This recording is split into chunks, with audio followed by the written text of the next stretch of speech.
তোমার সেবা পূজা করেছি।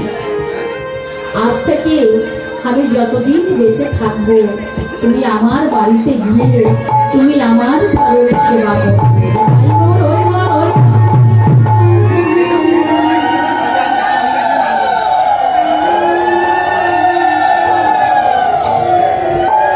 সেই ভক্তের বাড়িতে গিয়ে তুমি সেই ভক্তের চরণ সেবা করবে। ভগবান বললেন বা বাবা বলো বলো বলো সেই দিন আমার কবে হবে,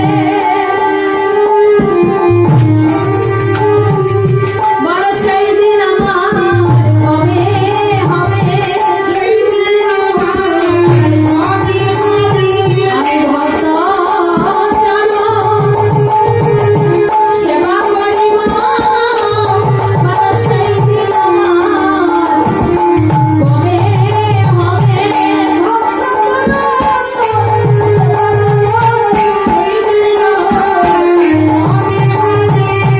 আমি ভক্ত চরণ সেবা করিব,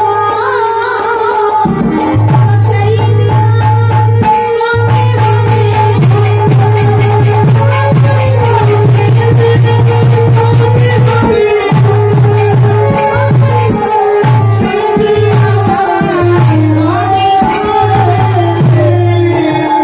বলো নারদ বলো সেই দিন আমার কবে হবে। প্রভু তুমি চাইলে আজই হতে পারে, তবে নারদ বললেন প্রভু তাহলে তো নিমন্ত্রণ পত্র লিখতে হবে। ভগবান বলছে বেশ। ভগবান এবার পত্র লিখতে শুরু করেছে।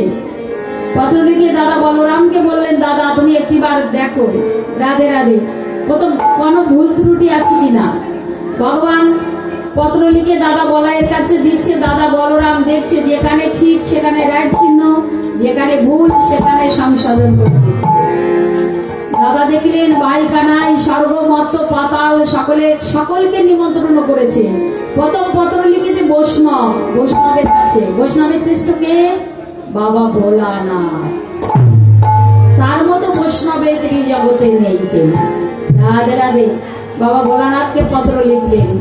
দাদা বলরাম দেখছে ভাই কানাই সকলকে পত্র লিখেছে, কিন্তু বৃন্দাবনে কোনো পত্র নেই।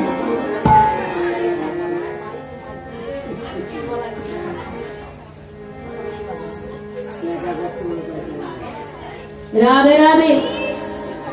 এবার ভগবান আমার পত্র লিখে দাদার কাছে দিলেন। দাদা দেখছি বৃন্দাবনের কোনো পত্র নেই।